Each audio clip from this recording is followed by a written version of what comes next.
नमस्कार साथियों और प्यारे बच्चों, आज हम बात करने वाले हैं एक महत्वपूर्ण टॉपिक जिसका नाम है फर्मेंटेशन और इसको हिंदी में कहा जाता है किण्वन। तो किण्वन की क्रिया किस प्रकार से होती है, इस पर हम बात करने वाले हैं। आप सब तैयार हैं? मूड में हैं? ओके। जो किण्वन की क्रिया है, इसमें मुख्य बात यह है कि इस क्रिया में जो ग्लूकोज रहता है या फिर और अन्य कोई शुगर हो सकती है, शर्करा, सुक्रोज हो सकती है, लैक्टोज हो सकती है, माल्टोज हो सकती है और ग्लूकोज तो है ही। तो ये जो ग्लूकोज है, ये ग्लूकोज टूट जाता है और टूटने के बाद में यह बनाता है किसी न किसी प्रकार का, यह बनाएगा ऑर्गेनिक कंपाउंड, कार्बनिक यौगिक बनाएगा। ग्लूकोज टूटेगा और कार्बनिक यौगिक बनाएगा। इस क्रिया के लिए एक एंजाइम की आवश्यकता हो सकती है। कभी कभी एंजाइम का नाम है जाइमेज या इन्वर्टेज। इस एंजाइम की उपस्थिति में ग्लूकोज टूटता है और ऑर्गेनिक कंपाउंड बनता है। साथ ही साथ कुछ मात्रा में इसमें ऊर्जा का निर्माण भी होता है, एनर्जी भी बनती है। अब थोड़ी याद रखने की बात इसमें यह है कि ये जो किण्वन की क्रिया है, फर्मेंटेशन की क्रिया है, ये थोड़ी सी अधिक तापमान पर होती है। इसलिए यहां पर जो ऊर्जा बनती है, ये ऊर्जा इस रूप में न होकर ये हीट के रूप में, उष्मा के रूप में निकलती है। ठीक है। दूसरी बात यह है कि इसमें ये जो क्रिया होती है पूरी फर्मेंटेशन की, ये किसी कोशिका के अंदर नहीं होती। ये कोशिका से बाहर, ये टेस्ट ट्यूब में हो सकती है, ये बीकर में हो सकती है, ये बड़े बड़े कारखाने रहते हैं, उनके बड़े बड़े उपकरणों के अंदर हो सकती है। अब कोशिका से बाहर हो रही है, इसलिए ये जो किण्वन है ये एबायोटिक प्रोसेस है, अजैविक क्रिया है। दूसरी बात यह है कि ये जो क्रिया है ये लिक्विड मीडियम में होती है। जब तक शर्करा का घोल नहीं होगा, सॉल्यूशन नहीं होगा, शर्करा का विलयन नहीं होगा, तब तक ये क्रिया होना संभव नहीं है। इस पूरी क्रिया को बताने का जो श्रेय जाता है, वो श्रेय जाता है पाश्चर नाम के वैज्ञानिक को। यह नाम आपने सुना होगा। Pasteur is the name of scientist. जो पाश्चर है ये एक वैज्ञानिक का नाम है और इन पाश्चर नाम के वैज्ञानिक ने फर्मेंटेशन या किण्वन की क्रिया की खोज की थी। इसलिए इस किण्वन की क्रिया को एक नाम और मिला बाद में, इसको पाश्चर प्रभाव भी कहा जाता है। पाश्चर प्रभाव मतलब किण्वन, किण्वन मतलब फर्मेंटेशन। तो किण्वन के बारे में जो मुख्य मुख्य बातें हैं वो ये है कि इसमें शर्करा का उपयोग होगा, ये कोशिका से बाहर होगी, इसमें ऑर्गेनिक कंपाउंड बनेगा, कार्बनिक यौगिक बनेगा, इसमें अजैविक क्रिया है और द्रव माध्यम में, लिक्विड मीडियम में होती है। ओके। अब इन सब बातों को मिला दें, अजैविक क्रिया है, द्रव माध्यम में होती है, शर्करा टूटती है, कार्बनिक यौगिक बनता है, साथ में ऊर्जा निकलती है, उष्मा के रूप में निकलती है, तापमान अधिक होता है। इन सब बातों को जोड़ दें तो इस फर्मेंटेशन की डेफिनेशन, परिभाषा आसानी से हम बना सकते हैं। परिभाषा क्या होगी? किण्वन एक अजैविक क्रिया है। अजैविक क्यों है? क्योंकि ये कोशिका से बाहर होती है। किसी भी जीवित जीव के अंदर, पौधे के अंदर, जंतु के अंदर ये नहीं होती। जिसमें जाइमेज और इन्वर्टेज ये दो एंजाइम है। इन एंजाइम की उपस्थिति में और ऑक्सीजन की अनुपस्थिति में, वायु की अनुपस्थिति में ग्लूकोज टूटता है, अपूर्ण रूप से टूटता है। और टूटने के बाद वो क्या बनाएगा? तो टूटने के बाद, विघटन होने के बाद में या तो बनाएगा वो एथिल अल्कोहल बनाएगा, कार्बनिक यौगिक है ये भी, या बनाएगा लैक्टिक एसिड, या बनाएगा ब्यूटेरिक एसिड, या ऑक्सैलिक एसिड। ठीक है, ये अम्ल या किसी भी प्रकार से कार्बनिक यौगिक का निर्माण करेगा। कौन? ग्लूकोज। ठीक है, वायु की अनुपस्थिति में। Fermentation is the incomplete decomposition of glucose in the absence of oxygen into carbon dioxide and simple organic compound like ethyl alcohol, lactic acid, butyric acid. साथ में इसमें कुछ एनर्जी प्रोड्यूस होती है। मैंने बताया ही था, टेम्परेचर बहुत ज्यादा रहता है, हाई टेम्परेचर पर प्रोसेस होती है, इसलिए यहां की जो एनर्जी है वो हीट, उष्मा के रूप में निकलेगी, मुक्त होगी। ओके, अब देखेंगे आप, ये जो फर्मेंटेशन है, किण्वन की क्रिया है, इसके प्रकार, टाइप्स ऑफ फर्मेंटेशन। अब फर्मेंटेशन में क्या बनता है? तो हमने थोड़ी देर पहले ही पढ़ा था कि फर्मेंटेशन में ग्लूकोज से बनता है, या तो इथाइल अल्कोहल बनेगा, या लैक्टिक एसिड बनेगा, या ऑक्सैलिक एसिड बनेगा, या ब्यूटेरिक एसिड बनेगा। उसका जो अंतिम उत्पाद है वो क्या होगा, उसके आधार पर इसके प्रकार के नाम है। टाइप्स ऑफ फर्मेंटेशन, किण्वन के प्रकार। किण्वन की क्रिया में ग्लूकोज से आखिरी में क्या बनेगा? समझ रहे हैं ना भैया? आखिरी में ग्लूकोज से क्या बनेगा? अभी मैं बताया था मैंने आप लोगों को कि ग्लूकोज से ऑर्गेनिक कंपाउंड बनेगा। क्या बन सकता है? तो ऑर्गेनिक कंपाउंड क्या क्या हो सकता है? एक हो सकता है इथाइल अल्कोहल, ये बन सकता है। ऑर्गेनिक कंपाउंड के रूप में लैक्टिक एसिड बन सकता है। ऑर्गेनिक कंपाउंड के रूप में ब्यूटेरिक एसिड बन सकता है। ऑर्गेनिक कंपाउंड के रूप में और कोई एसिड बन सकता है, ऑक्सैलिक एसिड बन सकता है। तो आखिरी में एंड प्रोडक्ट क्या बनेगा, उसके आधार पर किण्वन को अलग अलग प्रकार में हम बांट सकते हैं।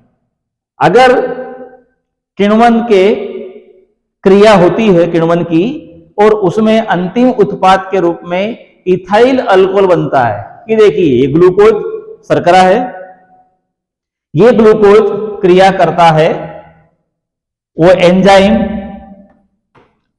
जाइमेज, एंजाइम का नाम इन्वर्टेज, ये पाए जाते हैं। ये दोनों एंजाइम पाए जाते हैं ईस्ट में, तो यहां पर ईस्ट भी लिखा हो सकता है। तो इन दोनों एंजाइम की उपस्थिति में ग्लूकोज टूटता है, और इसने बना लिया, ये बनाया यहां पे इथाइल अल्कोहल, साथ में बनाई है कार्बन डाइऑक्साइड, साथ में बनाई है एनर्जी, ये निकलेगी उष्मा के रूप में। तो मुख्य उत्पाद क्या बना? मुख्य उत्पाद बना है हमारे पास इथाइल अल्कोहल। तो ये वाला किण्वन कौन सा होगा?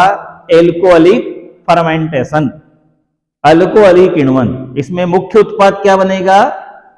मुख्य उत्पाद बनेगा इसमें इथाइल अल्कोहल। ठीक है, यहां पे आप लोग चाहें तो इसका नाम लिख लें, ज्यादा अच्छा रहेगा, इथाइल अल्कोहल। दूसरा है lactic acid fermentation. Lactic acid, तो ये ग्लूकोज देखिए C6H12O6 ग्लूकोज का फार्मूला है। ये ग्लूकोज टूटता है तो ये बन जाता है यहां पे, ये जो एक बना हुआ है इसका नाम है लैक्टिक एसिड। तो ये जो यौगिक बना है लैक्टिक एसिड, साथ में बनी है ऊर्जा, तो ये लैक्टिक एसिड बनेगा। तो ये फर्मेंटेशन कौन सा होगा? Lactic acid. बिल्कुल सिंपल है। ग्लूकोज से क्या बना? ग्लूकोज से इथाइल अल्कोहल बना, तो एल्कोहलिक फर्मेंटेशन। ग्लूकोज से लैक्टिक एसिड बना, तो लैक्टिक एसिड फर्मेंटेशन। ऐसे ही एक आता है एसिटिक एसिड फर्मेंटेशन। एसिटिक अम्ल, इसमें क्या बनेगा? इसमें एसिटिक अम्ल बनेगा, एसिटिक एसिड बनेगा। ये देखिए, पहले ग्लूकोज से क्या बना? पहले ग्लूकोज से बना है इथाइल अल्कोहल, तो ये ऊपर का इतना था, तो क्या हो गया? Alcoholic fermentation, alcoholic fermentation. और फिर ये जो अल्कोहल बना था, इथाइल अल्कोहल बना था, उस इथाइल अल्कोहल को कहीं से थोड़ी सी ऑक्सीजन मिल गई, तो ऑक्सीजन की उपस्थिति में ये इथाइल अल्कोहल एसिटिक एसिड का निर्माण कर देगा। तो ये वाला जो फर्मेंटेशन है ये कहलाएगा एसिटिक एसिड फर्मेंटेशन। अगला है butyric acid fermentation. Butyric acid fermentation में क्या होगा? ये ग्लूकोज जाना पहचाना, वो का वही सब जानते हैं आप लोग। ये ग्लूकोज C4H8O2 ये होता है ब्यूटेरिक एसिड। तो ब्यूटेरिक एसिड बन जाएगा इससे। अब ये जो ब्यूटेरिक एसिड बन गया है, तो ये किण्वन कौन सा कहलाएगा? ब्यूटेरिक अम्ल किण्वन, ब्यूटेरिक एसिड फर्मेंटेशन। एक लास्ट में वो रखा है lactic acid and ethyl alcohol fermentation. तो ये हम नहीं बता पाएंगे क्या? इसमें क्या होगा? ग्लूकोज से लैक्टिक अम्ल भी बनेगा और इथाइल अल्कोहल बनेगा। ये बना ग्लूकोज से, ये लैक्टिक एसिड और ये इथाइल अल्कोहल, और ये उष्मा के रूप में ऊर्जा बन जाएगी, कुछ मात्रा में कार्बन डाइऑक्साइड निकल जाएगी। तो एंड प्रोडक्ट क्या बनेगा? अंतिम उत्पाद क्या बनेगा? उसके आधार पर किण्वन अलग अलग प्रकार का होता है। 4 प्रकार का भी हो सकता है, 5 प्रकार का भी हो सकता है, 6 प्रकार का भी हो सकता है, और बनेगा शर्करा से। और अंतिम उत्पाद जो बनेगा वो कार्बनिक यौगिक ही होगा। वो इथाइल अल्कोहल हो सकता है, वो एसिटिक एसिड हो सकता है, वो ब्यूटेरिक एसिड हो सकता है, वो लैक्टिक एसिड हो सकता है, वो ऑक्सैलिक एसिड हो सकता है। ओके। अब ये जो फर्मेंटेशन है, इसका इंपॉर्टेंस, इसका सिग्निफिकेंस, इसका महत्व क्या होगा? किण्वन का महत्व क्या होता है? बिल्कुल सिंपल क्वेश्चन है। क्या काम आएगा किण्वन की क्रिया का? कहां कहां उपयोग होता है? तो देखिए, ये जो फर्मेंटेशन है, it help in the production of alcohol. Different type के अल्कोहल, अलग अलग प्रकार के अल्कोहल, बियर, विस्की, ये सब अल्कोहल फर्मेंटेशन की क्रिया से ही बनते हैं। तो हम ये कह सकते हैं अल्कोहल उद्योग में भी फर्मेंटेशन का उपयोग होता है, या डिफरेंट टाइप के अल्कोहल बनाने में भी फर्मेंटेशन हेल्प करता है। सेकंड है it help in the production of vinegar and bakery. मतलब बेकरी इंडस्ट्री रहती है, इनके अंदर भी, इन उद्योगों में भी फर्मेंटेशन का उपयोग होता है। It help in the production of organic acid. अभी हमने डिफरेंट टाइप के ऑर्गेनिक एसिड पढ़ रखे हैं। आप लोगों ने क्या क्या पढ़ रखा है? अभी पढ़ा था हमने, इससे एसिटिक एसिड बनता है, इससे ब्यूटेरिक एसिड भी बनता है, इस क्रिया द्वारा लैक्टिक एसिड बन सकता है। तो ये डिफरेंट टाइप के जो एसिड रहते हैं, उनका प्रोडक्शन भी, उनका निर्माण भी, उनका उत्पादन भी फर्मेंटेशन के थ्रू ही होता है। It help in the production of antibiotics. जितनी भी प्रतिजैविक दवाइयां बनती है, उनका निर्माण करने में भी फर्मेंटेशन, किण्वन की क्रिया कहीं न कहीं हमारी मदद करती है। इसके बाद लास्ट में लिखा है it also used in T, tobacco, jute, leather industry.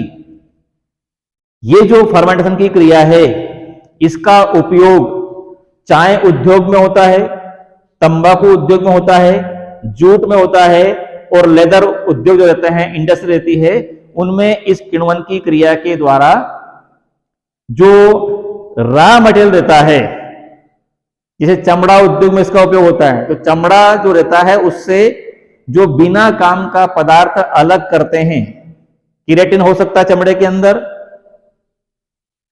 के अंदर बाल हो सकते हैं, उनको अलग करने का काम फर्मेंटेशन की क्रिया से होता है। इसे तंबाकू उद्योग में भी, चाय उद्योग में भी ये क्रिया कहीं न कहीं हमारे लिए लाभदायक होती है। ये हो गया इसका महत्व, फर्मेंटेशन की डेफिनेशन, फर्मेंटेशन के टाइप्स और फर्मेंटेशन का सिग्निफिकेंस या इसका इंपॉर्टेंस। कोई डाउट है? नहीं? चलिए, बहुत अच्छे मूड में पढ़ रहे हैं आप लोग।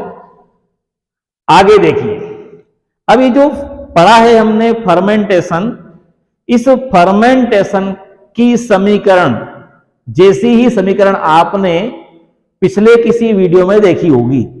हमने पढ़ा था उसको वहां पे अनाक्सी श्वसन, एनएरोबिक रेस्पिरेशन। उसमें क्या होता है, उसमें क्या होता है ये देखिए, देखेंगे आप लोग। ये ग्लूकोज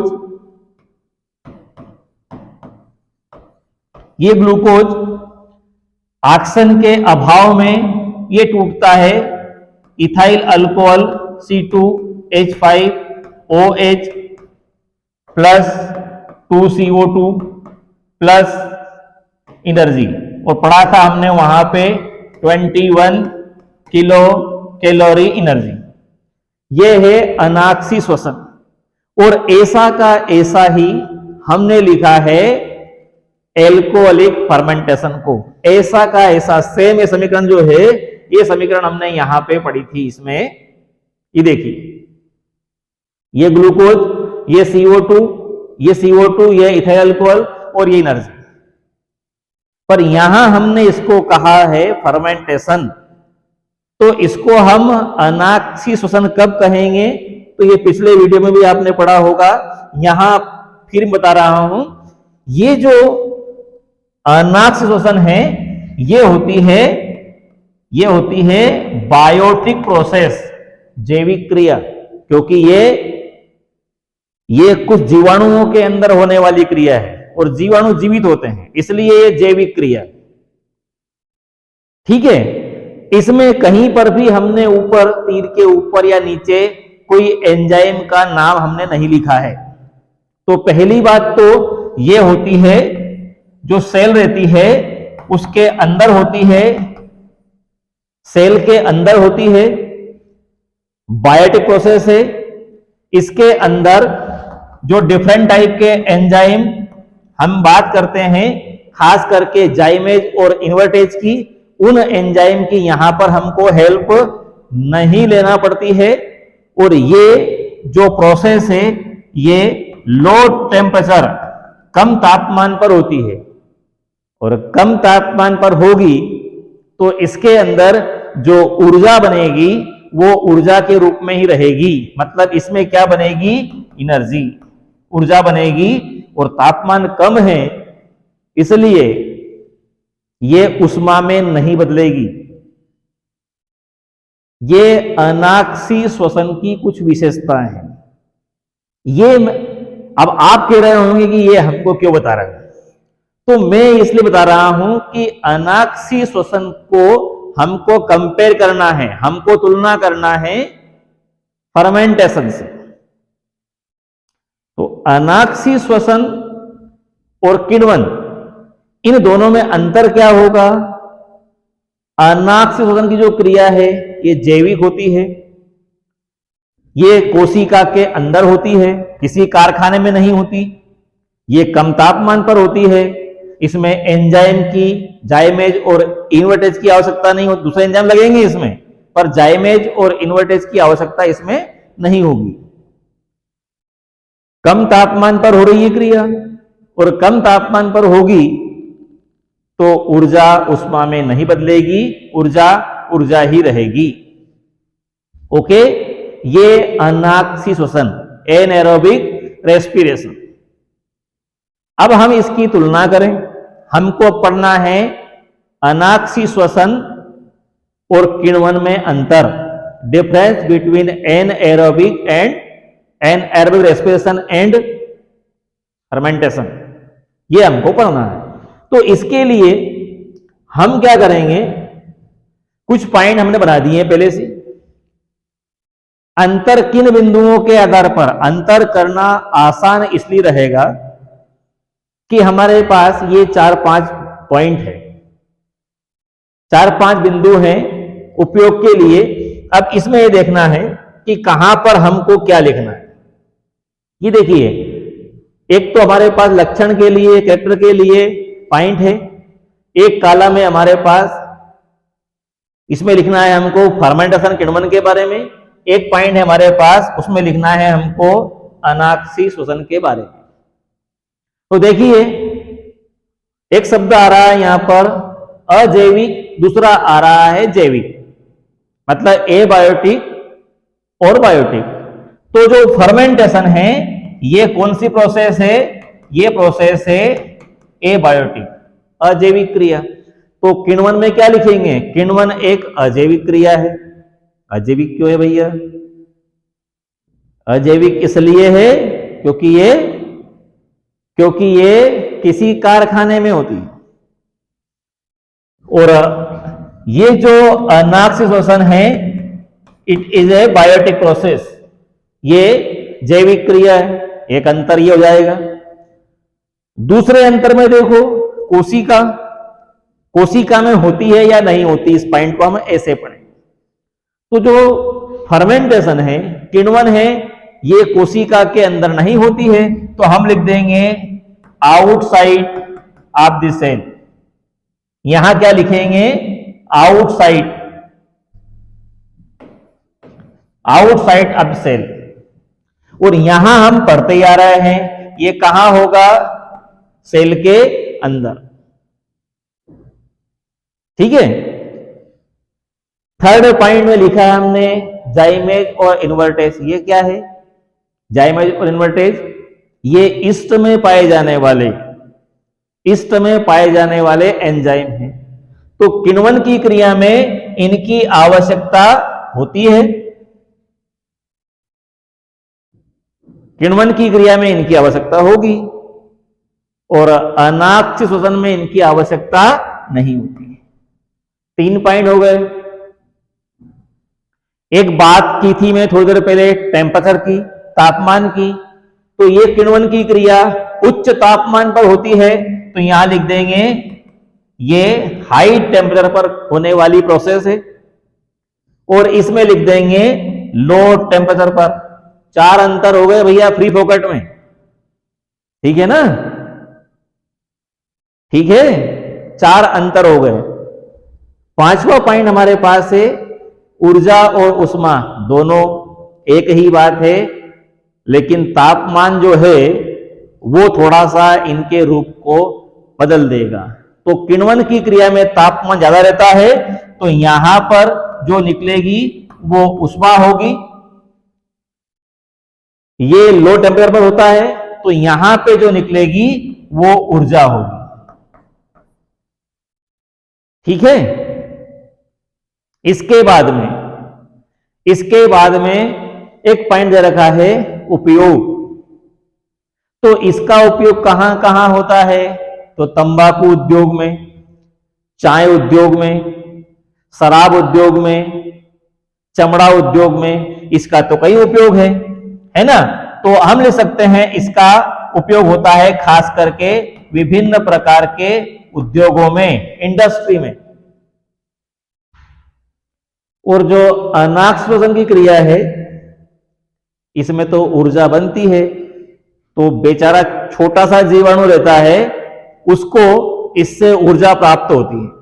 तो इसका उपयोग होता है, हम कह सकते हैं इसका उपयोग होता है श्वसन की क्रिया में। एक प्रकार का अनाक श्वसन है और उसी श्वसन के द्वारा जो जीवाणु में थोड़ी बहुत ऊर्जा बन जाती है, 21 किलो कैलोरी ऊर्जा बन जाती है, उससे यह जीवाणु अपनी जैविक क्रियाएं चलाता है। ओके, ठीक है, धन्यवाद बहुत बहुत।